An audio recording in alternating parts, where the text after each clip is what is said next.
Welcome to Positive Philter with your host, Philip Wilkerson, a podcast that focuses on friends, family, health, and career with a little self-help around the way. Please join me in this journey for self-improvement, and I hope that what I have to share will make you a better person, thus making the world a better place.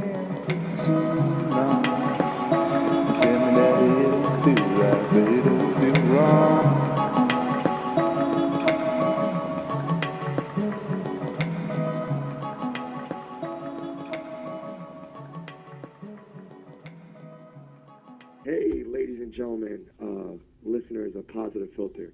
It's Philip Wilkerson back with another episode of Positive Filter. I am joined today by a special guest, the good brother, Mr. George Rice. How you doing? Hey, what's up, Phil? How's everything, man? That's good, man. I'm living life and staying motivated. I see you on Instagram, and we reconnected, and I know you got the people out there motivated, so I had to get you on the podcast to motivate the listeners. Big shout out to you and just your spirit and how you keep people just wanting to attack the day. And I actually used, when I reconnected with you via Instagram and seeing your stories, it got me motivated to recharge my podcast and get back at it, because I was in a little of a lull when life was busy and I wasn't recording as much. So thank you so much for agreeing to be on this episode, and thank you for just motivating me to get things done. Brother, man, I'm humbled and honored, because I really, because some people, sometimes my students would say, well, you're a motivation speaker. I was like, no, I don't. I speak whatever truth or from the experiences that I've had, and if you gather or glean something from that, then, I can't take credit for it. You know what I mean? But I appreciate you sharing that with me. It's good when I get feedback. I feel like motivation is a tennis match. It's literally, if you serve, I'm gonna return. I like that. And it's funny, because I was just about to go into that, like the feeling of altruism. Like when you help other people, it gives you a feeling of satisfaction, and it's good. I do a lot of this podcast and my ill feel awards and trying to be positive without anything in return. I do it because it makes me feel good to do something positive. But I ain't gonna lie, it does feel good when you get some stuff back. It feels good when you get feedback back. It feels good when people return that positive energy back towards you. And so we met at GW. So I like to give the guests an opportunity to introduce themselves and just say a little bit about themselves while we start the episode. So Sure. Just tell the listeners a little bit about you, and you're the coach, so tell us about the coaching thing. George E. Rice III, born in Toledo, Ohio, born and raised in Toledo, Ohio, the Glass City. The mighty Midwest is in the building. Shout out to everybody from the Glass City. Be it humble as it may, there's no place like home. Raised by two loving parents who, my father's from Ohio, but my mother is from down south. But they were both raised with Southern values. So had an opportunity to just be around a huge family, my extended family, my grandmother, grandfather, all of my cousins. I have a huge family between Ohio and Huntsville. We tore up that road growing up. But anyway, not to bore you with the whole biopic, but went to Morehouse College. Graduated. I have a bachelor's degree in psychology and a master's degree in mental health counseling from Bowling Green State University. I have been a coach now almost 20 years, and I've been working in higher ed since 2000. My first job out of undergrad was teaching middle school math and science. Okay. And, that's something I actually enjoyed. I come from a family of educators. For the longest, I tried to run from it, and I realized this is where you're supposed to be. Make the best out of it and grow as much as you can. And so throughout my years of being an educator and a coach, I feel like my students have taught me more than I could ever teach them. And I'm not saying that to be cliche, because by observing and absorbing whatever the story was, whatever the interaction was, whatever the relationship was, good, bad, or indifferent, seeing where they live, meeting their families, finding the good, bad, or indifferent in those particular realities that, were their lives.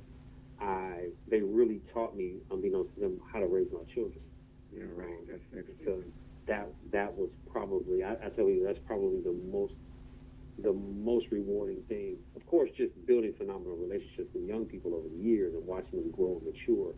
But they don't realize what they've contributed to my life and how they've helped me and my wife raise our children. So I'm super thankful.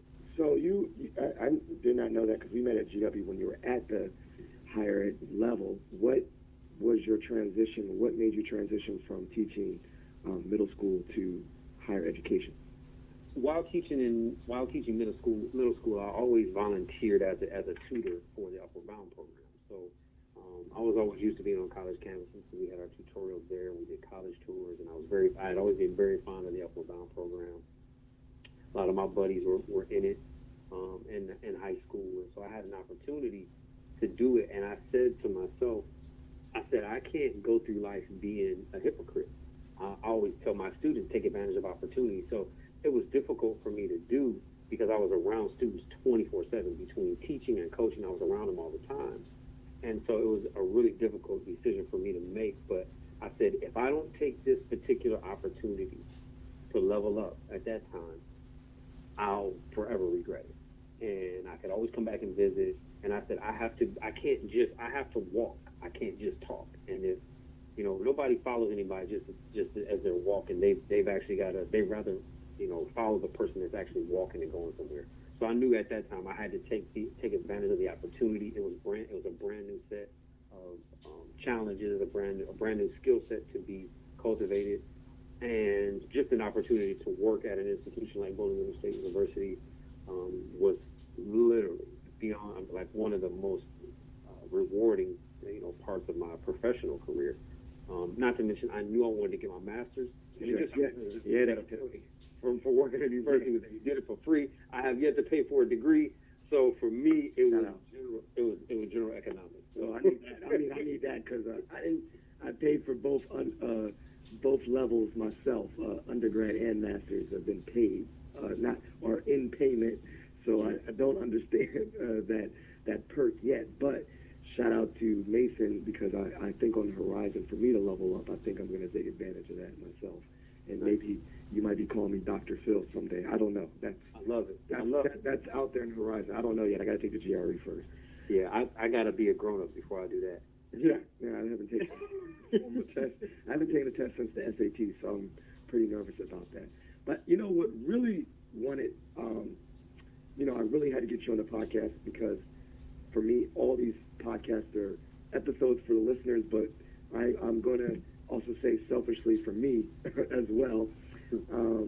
I want to know your big transition, the one that I see you crushing social media and just going all over the country and speaking. How did you get into speaking? Great question. That's going to Morehouse. It is absolutely mandatory. It's a requirement. You have to take public speaking. Okay. And it just so happens that my final speech as a junior, my final speech for speech class was, ironically, or as life would have it, the benefits of being in education. Okay. And being a teacher. Wow. Okay. So that was really that was one of my first shots at really delivering a speech. But at the same time, being at Morehouse was founded as an institution that would either train teachers or preachers. And so you hear some of the best orators ever, whether they're ordained ministers or politicians or business people, and so you're exposed to it. So it's one of the things that we teach at Morehouse, that you know how to deliver, you know how to get up and talk in front of someone. Right. The elocutionary arts is definitely something that is big at Morehouse. And actually, I'm going back to Morehouse this week. I'm speaking at Crown Forum to the class of 2022 on Thursday. Is that like a life goal? Is that a Brother, I'm not even gonna lie. That is my dream keynote. That's your my dream keynote. You did it. And we can throw out a couple famous alumni of Morehouse, right? Great speakers, I'm going to claim some speakers. I'm going to claim Frat, I'm going to claim Martin Luther King. So we got him, and we got Sean King recently, right? He's not recently, but he's from there, and now we got you. Well, speak that into existence, brother. Right. I mean, there are so many giants in the faith-based communities, from entertainment industry to the business world to the education field to the nonprofit arena. You name it. There's some people that are doing some phenomenal work on the ground, wherever they are, and really impacting lives and literally changing the canvas, or they say shift the culture, but I feel like they're doing that in their own right. So that's kind of something that we are exposed to. They kind of shove it down your ear and into your soul, so you know how to get up and speak the King's English, so to speak. And it's just something, I love the craft. So I mean, being a coach and being a teacher and a coach was a great training ground, because at one point, most people don't know, I actually went through a shy phase. Was that pre-college, pre-Morehouse shy phase? It's probably pre-high school. Okay. Pre-high school. But I broke out of it. Clearly. It was one of those things where, and being a coach allowed me to really hone that particular craft. And so I love the art of communication, whether it be verbal or nonverbal. And so I literally said, well, let me take this thing seriously. And so I looked at it in terms of brand. And, I've been a basketball coach for years. And some people think, are you a life coach? I'm like, no, I am not a life coach. And again, no disrespect to any life coaches. I coach basketball. I said, but when I thought about it, I said, I stopped coaching basketball a long time ago. I actually coach character. And I realized that, most people feel like, this is one of my mantras, that some people say that the mark of an effective coach is that you win more than you lose. I'm like, no, the mark of an effective coach is you build more relationships than you destroy. Right. And I know, just by virtue of me being a basketball coach, and these are things that my players have said to me. They're like, Coach, man, thanks for keeping us, out of harm's way. There were a lot of other stuff we could have just been involved in. And they were like, you were the architect of just like really just making after-school programs, and whether the season was in or not, just being something that was ingrained in us. And so that's kind of how I got my start. And I chose Coach Rice as the brand because I feel like that's why I kind of came of age, as I was mentoring young men. I feel like that was a time when I came of age in terms of, I feel like it was one of the things I've done the best, because I've won championships. I've had players that have played overseas. But I mean, I can't take any credit for that. But I'm saying I've had a chance to know their families and really watch them, build their lives around, this particular sport. And I've watched them, I've watched former players become educators and coaches now. Right. That's a good feeling. Yeah. Which is crazy, because they're like, yo, Coach, I got them doing this. I'm like, wow, y'all still running that place? Yeah, that's so dope. And like, so, yeah. And pulling it back, like, so the way I work is circular, so I might be asking questions all over the map. But when you did that first speech at Morehouse, describe for the listeners that feeling. Was it high and nervous? And do you still get that feeling now? We had shout out to Dr. Parthenia Franks. It was so cool to learn the craft under her tutelage.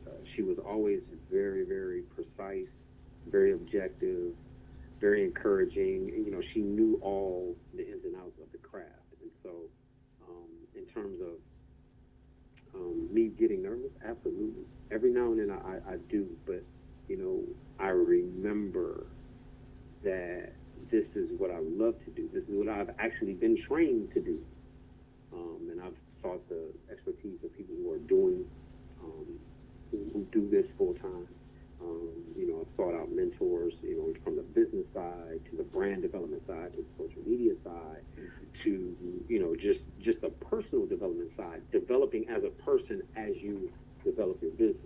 And, we always say you got to get your mind right before you get your grind right. Right, for sure. Dang, you're probably gonna drop mad gems on this episode. I give credit where credit is due. That belongs to Pasha Cook, who's a phenomenal brand. She's a brand architect. She said, you got to get your mind right before you get your grind right. So okay, so you said you're not informal, but you're informal speaking beginnings. When was your first speaking engagement as a profession. Wow. Where I got paid? Yeah, and then yeah, basically when you got paid. It was in 2004 at the University of Akron. They did a youth conference over there, and they actually paid me to go. Was that 2004? Yeah, that was 2004. Later on, into the summer of 2004, I actually had the opportunity to fly to Liverpool, England, and speak at the University of Liverpool. That was based on a relationship that I made with some students that had come over to Milwaukee, Wisconsin. We had this huge, when I worked for True, we had this huge regional conference. And these phenomenal young people from England came over, and we just hit it off. And so they knew they were having this youth conference, and I was helping MC the youth conference. And they were like, would you love to come over? I was like, they said, would you like to come over? I said, absolutely. Yeah. Where do I sign up, and when do you need me there? And so that was absolutely phenomenal. It was my first time to the UK, to Europe, and it was just a phenomenal time. It worked out really well. It was just, oh man. And from there, but that was 2004. I didn't take it seriously until 2009. And that's when I developed my company. I named my company in 2000. I didn't start it until 2009. So what was that gap like? What happened there? I knew the name of my company. I suppose just with most things in our lives, your mind will play tricks on you and talk you out of things. And I just said, you know what? Let me take this seriously. And so I developed an LLC in 2009. I already knew some Triple Threat Enterprises. And being a basketball coach, most people think it has everything to do with basketball. Triple Threat Enterprises has absolutely nothing to do with basketball. A little bit to do with it.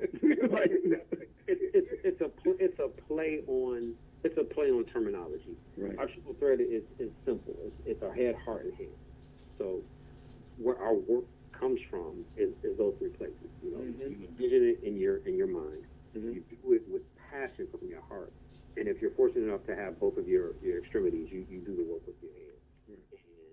Mm-hmm. And there are thinkers and workers, and sometimes they're one and the same. And I just feel like everybody has a gift. It's either seen or heard, and out of our minds we create that particular reality. And so I said that gap just had nothing to do. It was just human nature. Me being all over the place and not focusing. But once I focused, I said, okay, let me grab the LLC. Let's do this right. Let's be legit. Let's be an LLC. Let's have an EIN number. Let's make it happen. And so I just really started taking it more seriously. And here we are. And the business is growing, and I still love doing it. I'm still excited when I'm on the phone with a client. I'm still excited about being in front of an audience. I'm still excited about the craft of just saying the right thing at the right time, not for taps, snaps, and finger snaps and claps, but things that I feel like I connect. And so I'd rather connect with an audience than impress them. I'd rather say, what you said made sense. I can take this and apply it. Yeah, because if I don't give you anything applicable, then I haven't done my job. If I don't connect with you, then I haven't done my job. Yeah. So I'm just I love the craft. I'm the son of two educators. Well, my dad and mom were both educators at one point, but my dad ended up going into sales. But I get the gift of gab, more so the gift of communication from both of my parents. My mother's a phenomenal listener, and it's only because my dad does all the talking. I feel that.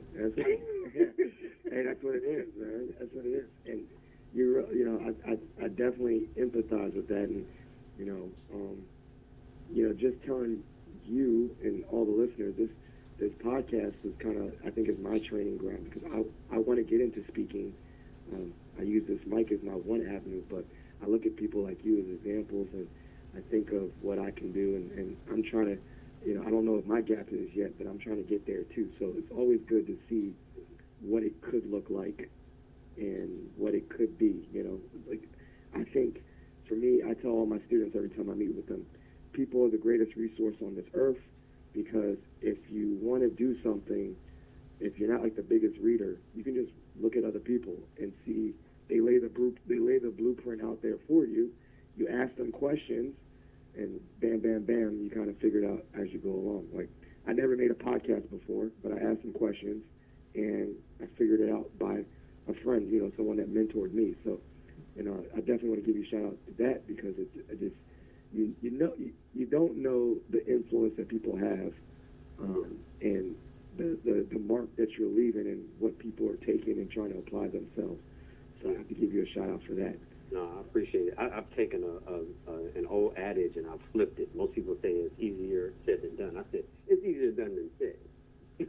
Yeah. Because like you said, it's just one of those things. Sometimes we have paralysis by analysis. Oh my God, what if? But I'm like, no, what if it actually works? Yeah. You've either been trained or untrained. You'll find out as soon as you try it if you need more training, or you'll find out sooner or later. And I mean, it struck me. I know I can't get the. I'm glad that at least we can see each other, because in text, I was kind of taken aback when you said I'm not a motivational speaker. And I was like, whoa. And you know, I was gonna say, you know, my guest speaker today is motivational speaker, and you're like, I'm not a motivational speaker. And but then I'm like, okay, I like, you know, what are you?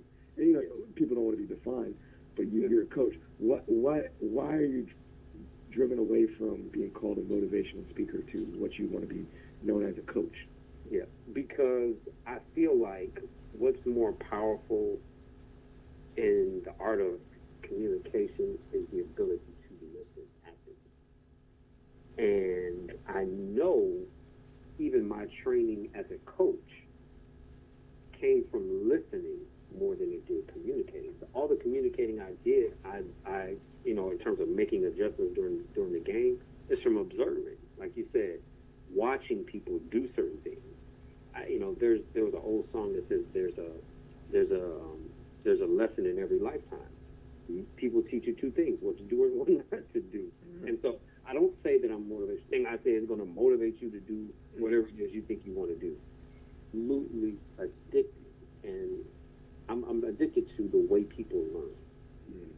Because most people just feel like, oh, well, now your DNA puts you in a certain particular, it puts you in a category, you know, certain height, certain weight, what have you. You know, people look at athletes and entertainers, and you know, I look at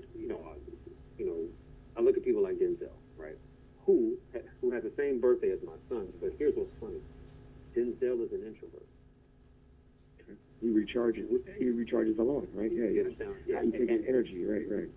But a true craftsman in terms of what he takes, like he's like, no, don't give me any. I'll gain weight for the part. I'll lose weight for the part. I'll shave my head for the part. I'm intrigued by how he attacks the craft. My cousin had a chance to go and see him when he was on Broadway, and she was like, you know what was most impressive about him? She says people waited for him afterwards. She says when he came out, he signed every single autograph and took every single picture with everybody who was there waiting for him. Right. Now that has to do more with his character, but when I think of the craft, or we think of peak performers, we look at people like, you know, Oprah and you know, whomever we perceive to be an outlier or the guru in their field.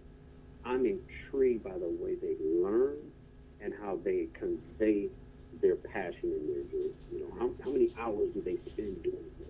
You know, and so to me, that's always been absolutely something I'm enthralled and like literally addicted to how people learn. Because I remember LeBron James said a couple years ago, hey, well, you know, I'm not really supposed to be here.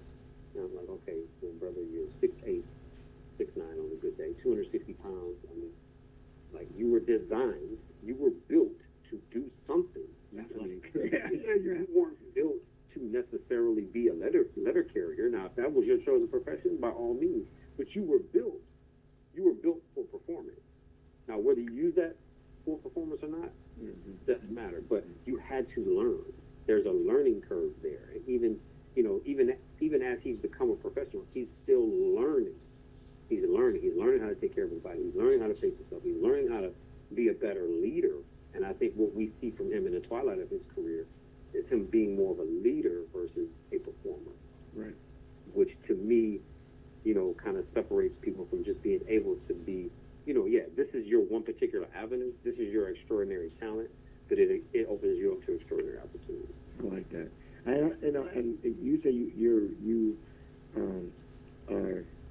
like to pick up on how people learn. And I think my key thing is I love listening to podcasts, like one's called Master's Class by Oprah. And all it is just people telling their story and how they got to their work, like The Rock. And I mean, my thing is I'm always interested in that blueprint of what people did and just their experiences and how, you know, one turn or decision could have turned left or right. But when like Jay-Z told his story of just rapping and staying out of trouble, it's like almost the people, they oversimplify their excellence.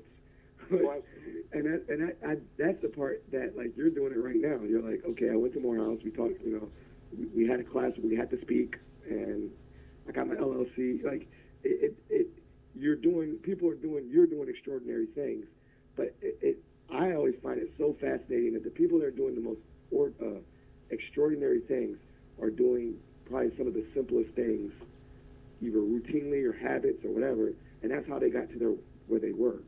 And it gives people, like, there's no such thing as normal people if you look at their blueprint and you try some of their ideas and mold it to yourself. Everyone has the potential to be like pretty I mean, maybe life circumstances you won't be the president of the United States, but you could be the president of a certain club or organization. Like, you have that opportunity regardless of different things, right? Sometimes by life, opportunities, blessings happen to you, right? But I think that it's just crazy. Like, I think everyone has that opportunity to do something kind of great, kind of great, or, you know, at what you consider great. Yeah, it's that one thing. It's that one thing. Like, most people say, okay, well, they know people, they know Oprah. Oh, well, she's a millionaire. No, she's a journalist. Mm-hmm. She does. Yeah. You know, oh, Jay-Z is this. Oh, he's such a great businessman.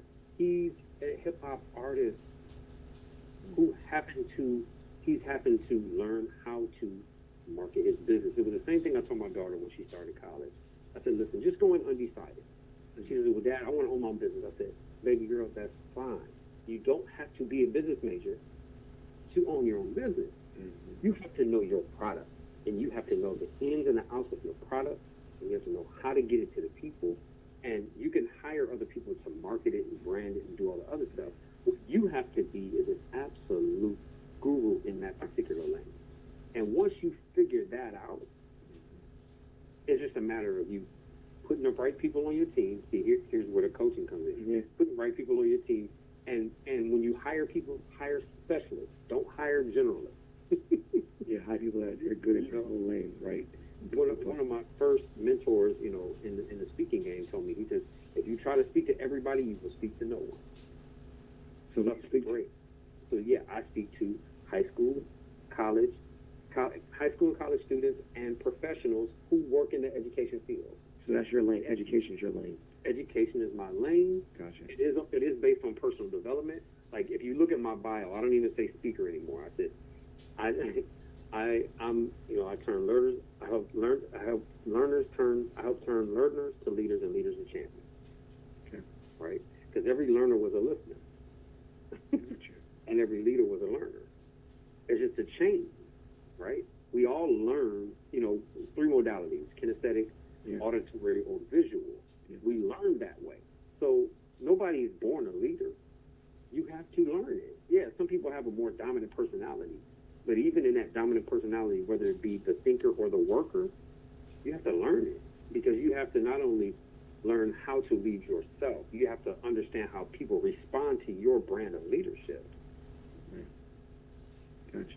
So, you know, in regards to your own personal passions and skills, you know, that the thing everyone heard of flow and flow state, when you know you're in the zone. How did you know that, like, you were killing it and, like, speaking is what you like to do? And when did you feel that flow? Like, this is like the things I do. This is me. This is my skill. This is a craft that I am good at. Wow. I've had several moments. I think I've had them in 2 different arenas.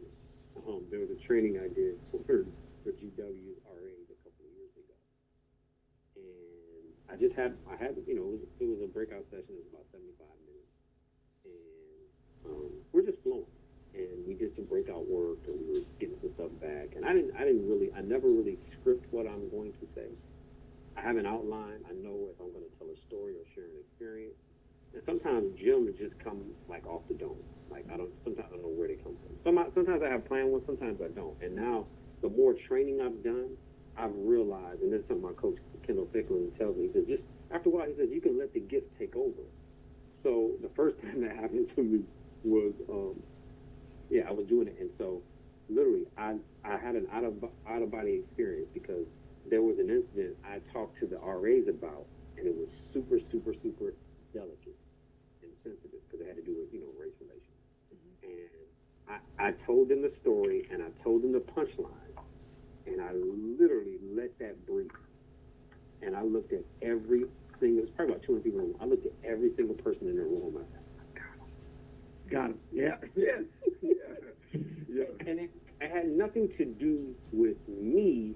It had everything to do with the question or the story that I told. And they were like, whoa, did that just happen in 2015? and I just let it breathe. Then there was another instance. I had taken a break from coaching for some time, and I came back a few years ago, and we had some parents that were interested in having their sons try out, and I said, no problem. I don't have a problem with you watching practice.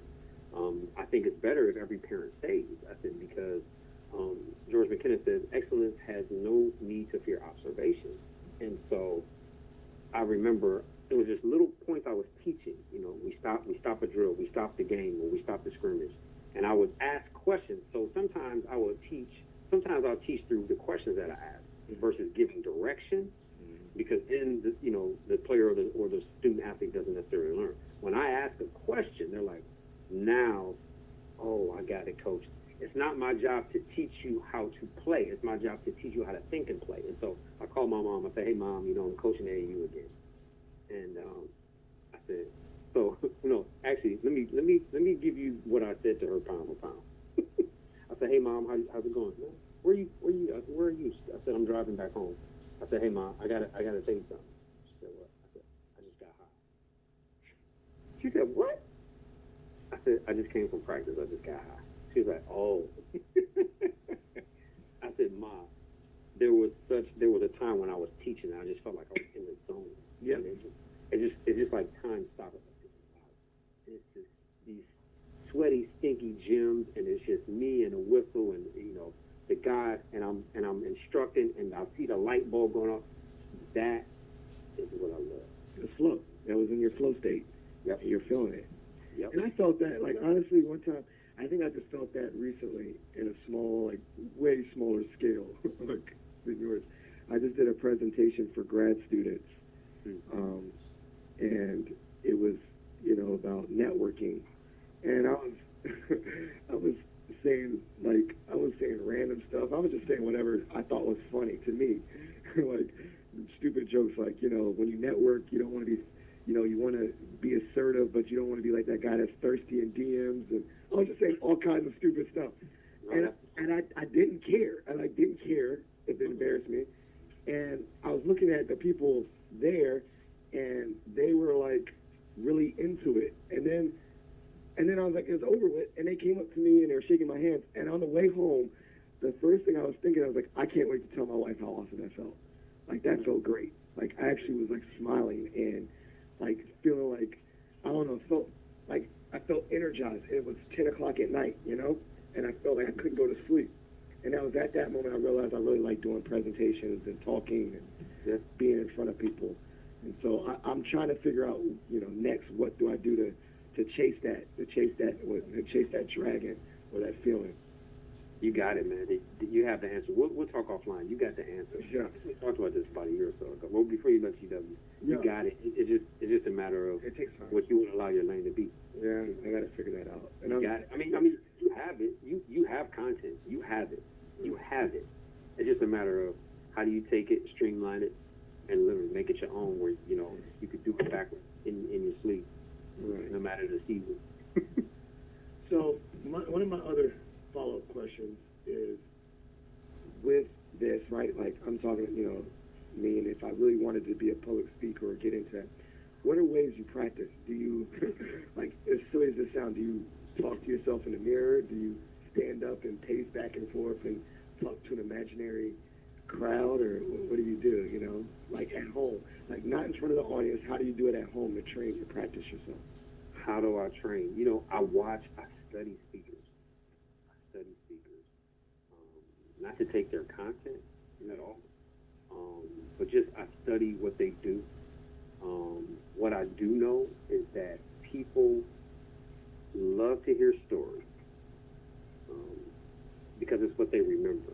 And if it's a way that you tell your story, they'll never forget it. And so I always think of ways. For me, I'm a huge, you know, I'm a visionary. So there are times where I can really envision where I'm going to be, and I know what stories I'm going to tell. But in terms of me practicing, sometimes it's, you know, if it's a way to tell a story, I may write it down. Okay. I used to be in a place where I used to practice like, you know, but I was like, and I had to really get into the craft more. And I said, okay, stop performing and start connecting. And that I got from my coach, the guy who's coaching me now, Kendall Pickles. He said, stop performing and start connecting. And when I realized that I can speak the King's English, that I'm not shy, I can make eye contact, I can become a phenomenal storyteller and pull gems from it. It got easier just from the standpoint of the technical part of the craft in terms of what's linear. What's difficult is what story do you tell. Okay. So that's where I have to be prepared. And I always tell people, I may have a keynote in my head. I may have written it down and actually crafted, you know, I'm a visual and kinesthetic learner. I may have actually graphed it, put it on paper so I know my points. Yeah, outline. Yeah. And I may memorize that outline. I may memorize the content, but I may get up and say something completely different. Right. Okay. I was about to go there too. Like, you know, the main thing I've been looking at TED Talks, and I'm like, are these people? The main question I ask everyone is this person using a teleprompter? Or not? How do people remember to talk and not freeze? Like, not because they're nervous, but they just, you know, don't forget what to say. And it's a great question. How do people?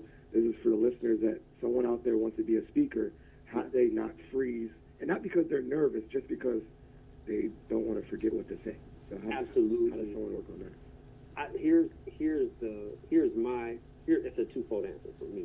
I'm an intuitionist, so it's a gift I get from my mom. I can tell just when I pick up the phone and talk to somebody whether or not, you know, especially if I know them really well, whether or not everything is going up and up.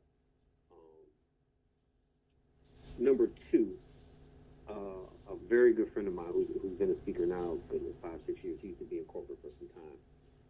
His name is Morrison. He says, remember your speech so well that you forget it. I'll say it again. Know your speech so well, or remember your speech so well that you forget it. Because a lot of times we try to speak from our head, which we can do, but the only way it will resonate with people is if we speak from our heart. And that's part of being an intuitionist. You have to become a studier. You have to become a student of studying people, studying nonverbal, and again, studying the craft. But of course, some people, again, public speaking is the number one fear.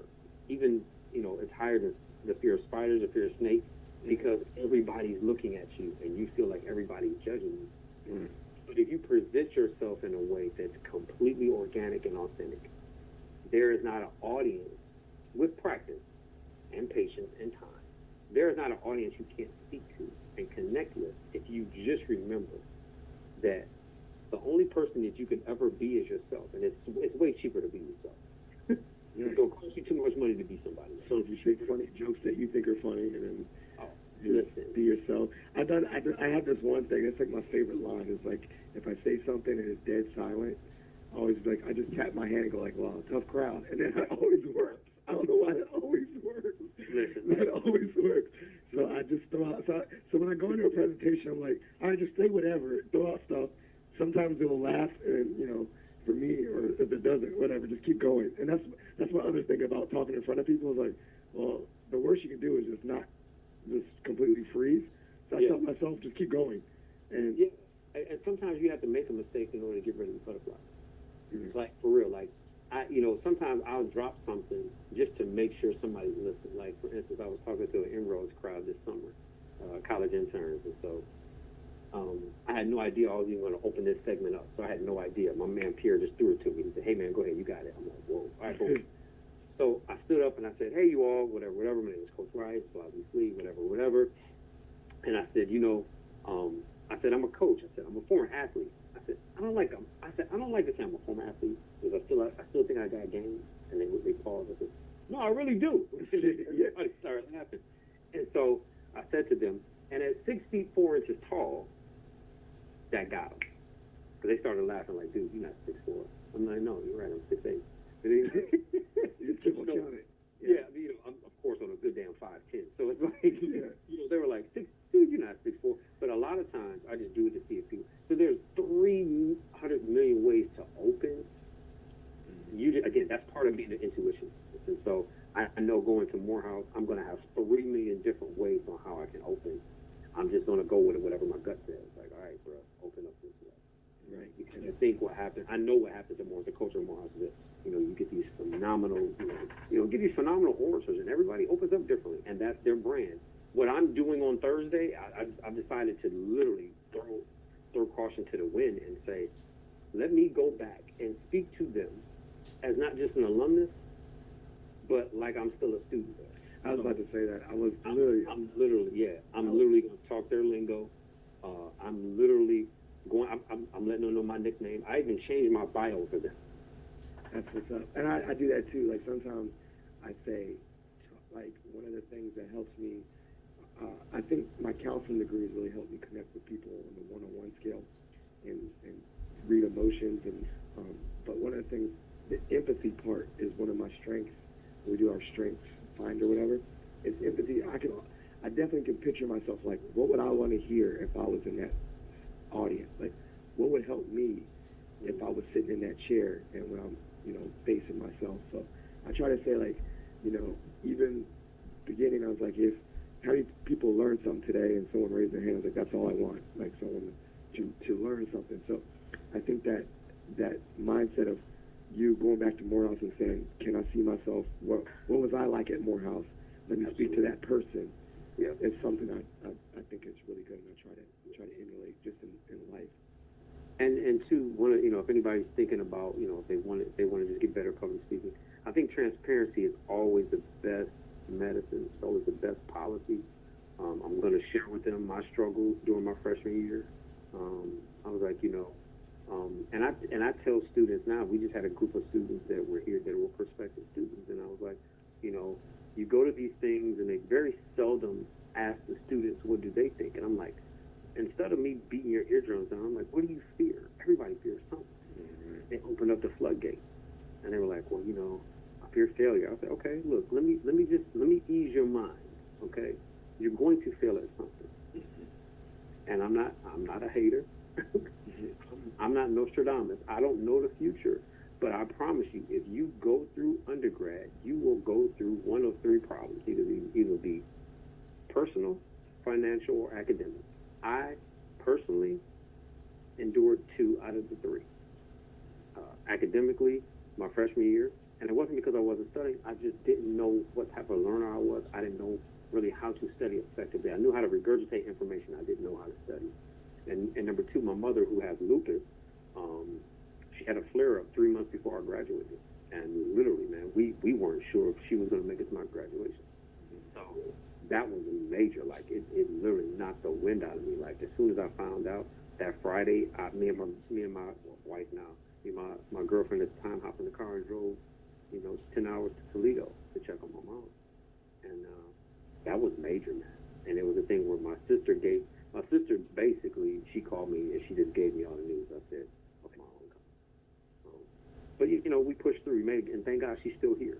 And so it's really about, there are so many unrealistic expectations that we have of freshmen when they come to college. Oh, well, I want to do this, that, and the third. That's great. That's absolutely phenomenal. I promise you, you will more than likely change your mind. And it's okay. And I think that's the message that I try to hone in on with college students. It's okay to change your mind. because two things you don't want to be in this life are unhappily married and unhappily employed. Yeah, true. True that. So you're going to spend 4 years to just do something because somebody else told you that's the only way you can make money, or that's the only respectable profession that you can go into, or that's the only degree I'm going to pay for? Nah. You're trying to train your children even after they're adults, when your job is to educate them. And there's a difference between education and training. Training is do exactly what I told you to do. Education is take this information and do what it would do with it, what you would. Yeah, do it with yourself. Apply what you learn. Yep. Take tips. Keywords. These are tips and suggestions, not Yep. you can figure it out on your own. It's not the law. Right. Law. That's law. That's the law. So, I don't particularly know. I just know when I hear the word G-Men, I think of the Giants, and I'm not a Giants fan at all. I know you're a Redskins fan. Yeah, unfortunately. So, so this is for me. Learning for me. What is the G-Men all about? What do they do? What do you? Phenomenal question. What is that about? How does that work? The G in G-Men stands for Grindation. You can follow us. Okay. G-Men Worldwide. Grindation is a community. It's coaching, community, and connections. Started by our fearless leader, Kendall Ficklin, who is originally from New Jersey but resides in Atlanta, Georgia now. Just a phenomenal person. Who, in the year and a half that I've been with him, I've grown so much as a man. And that has carried over into me growing as a speaker. But what we do is it's basically it's an accountability community. It's an online community. I can't quote how many members we have now, but we have G men and we have G women. And so what we do is we have weekly calls. Sunday we have a joint call of all the people in Grindation. So the G stands for Grindation. Grindation was established in 2015. 2015. That's the end of 2015. And it's the foundation of your grind. And some people call it Grind Nation. No, it's Grindation. And Kendall has always been an entrepreneur his entire life. He's a barber by trade, but he's always owned businesses, and so he's been a phenomenal communicator and speaker for some time. And so Eric Thomas, I don't know if you know ETD about preacher. Yeah. He's the one. Oh gosh, he had that video. If you want it as bad as you want to breathe, as bad as you want to breathe. And he had that video that went viral. I watched that. I used to watch that a couple times just to get hyped. The guys come on the water and say, "Yo, if you want," I'm drowning. He said, "If you want to succeed as hard as you want to breathe, then that's success." I'm like, I don't sleep. I'm like, okay, well, I need sleep. but you know what? It's funny. That was funny because that was a story that Dennis Kimbrough told some years ago, but Eric put his own spin on it, right? Again, people remember stories, right? Mm-hmm. But the principles he used after the story made it his, and really made it come alive. And the part about I don't sleep, that was from an interview from 50 Cent. Yeah. I don't sleep, but either way, but neither here nor there. But he was actually Eric's right hand man for some time, and it wasn't even necessarily about speaking. Here's the funny part: I knew Kendall before I knew Kendall. And so whenever I would go to any event that ET was speaking that was near here, I would go. And so every time I see him, he said, "Hey, what's going on, man?" He was always kind of quiet, kind of stuff, kind of played the background. And so I didn't hear him speak until 2017, April of 2017. Wow, it's recent. That's not that long ago. Yeah. And so I watched Kendall, and I said, okay. And so we were at an event for people who were just working on building their business, building their brand in Atlanta. And so I had the opportunity. I said, look, man, let me deductive reason. I said, man, I would love to work with you. He said, hey, take my number down. And so we have a community that meets several times a week. There's something for everyone. So if you want to be a speaker, we have what we call G Speak that meets on Thursday.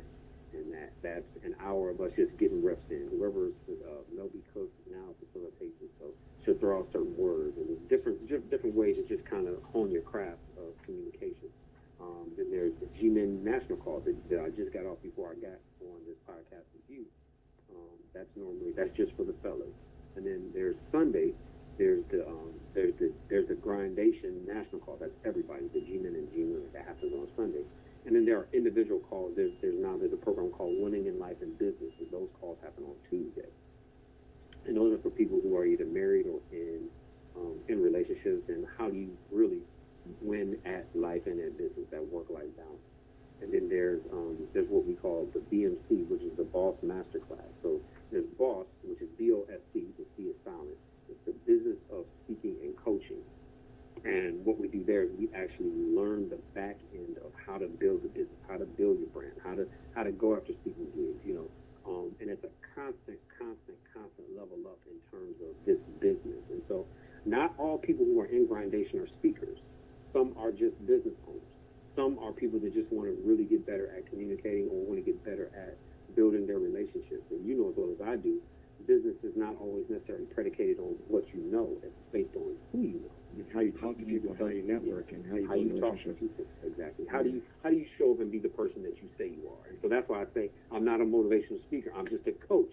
If what I say to you resonates with you, then all praises be to a higher power. But I say I'm a coach who simply, I believe I have the power and the skill set and the expertise to turn learners to leaders and leaders into champions. And so, but grindation has been nothing short of a godsend for me on a personal and a business level. And it's a community that we all go through the same struggles. We're all building businesses. Some of us are still working on 9 to 5s, and so how do you do that? How do you know when it's time to leave? Once you leave, how do you do this? So it's a phenomenal community. It's a way. You can bring the business to your computer screen or to your phone. So the mobile grind is alive and well, and I'm super honored. I happen to be one of the captains in the G-Men. And I'm saying, man, I'm waiting on you to come on in, man. You just let me know when you're ready. I was like, what is the application fee, or AKA, what's the GPA requirement? There's no GPA requirement. You got. I'm thinking about GRE. What's the score you have to get in? Seriously. The memberships are, $49 a month. And trust me, the access you get, to me, you get way more than what you pay for. Just the knowledge that you get. And again, you get so much information, it's up to you once you apply, but you'll never be at a shortage of information. So we'll talk offline. Yeah. Business. So, you explained what G-Men are. What about your, I want to give, we talked, usually I try to give an hour episode, so we're hitting on 8 minutes. It's too much content. We might have to do a part 2 someday. But before we do our last minute of plugs, I like to give a new segment that I just invented with my friend Marty, who's in my counseling program, which is, since my name is Positive Philter, we call it Shot for Shot. Okay, fill her up. So you get to ask me one question really not even related to this podcast, just anything you want. I answer honestly, and then I get to ask you one question. So shot for shot. Or you can go first, I can go first. I kind of like this idea because I don't tell people I'm going to do it, and then I expect my guests to not be ready for it. But that's cool. I don't put it in my outline. So, I got you. So you want to go first? I go first. What do you want to do? Yep. What's the most unattractive quality, personal characteristic about Phil? Oh, that I don't like about myself? You don't have to like it or love it, but just what's the most unflattering quality? That most people will be surprised to know. That I don't like about myself? Mm-hmm. You don't like it. It isn't necessarily something that you don't like about yourself. Maybe what's something that maybe somebody tell you that you are, that you do, that you didn't realize that you did, but it's not necessarily the most positive thing. Oh, okay. I think in regards to just, I repeat it, even my wife will say it, is just my lack of caring about appearance. Like, she's like, sometimes you're the most sloppy person. She's like, when you dress up and you want to look nice, you can't. Like, when you get your hair cut, when you wear a nice suit, your shirt's ironed, just anything. But she's like, but most times you don't care, so your shoes are not tied, You're a grown man with untied shoes. That's the name of my bar, Loose Shoelace Saloon. My hair is not brushed. My shirts are not tucked in. I don't know. I really didn't care about what shoes I wear, and I don't know. I've just never been so fixated on aesthetics. And she even thinks it's even funnier. She's like, you joined a fraternity with all these sharp dressed men, and you know they're saying alpha sharp and all that stuff. She's like, you're not that. Like I was like, oh, I guess I'll try. But I think that's if Maggie can say that, it'd be like my lack of attention to detail in regards to appearance. So I don't know. I think that's it. Which I'm working on. Definitely trying to get my hair cut more often, but my best friend Hiller would disagree because he constantly says I have no shape up. And Hiller, he's listening, he's probably going to agree. And and my wife, my shoelaces are always untied. That's the name of my home bar, is Loose Shoelace Saloon. So I love it. So I kind of embraced it, but I know that gets on my wife's nerves. And I'm rough on my clothes. She's not rough. Like, my clothes got rips in it. I ripped my pants and okay. My shoes. She said, you're rough on your shoes. You get nice shoes, and they're like already beat up in like 2 weeks, scuffed up. So I'm working on it to keep my clothes and my stuff clean. All right, I got one. I think it's pretty heavy. I like that one. You already said it because you hit your audience with it. What is your biggest fear?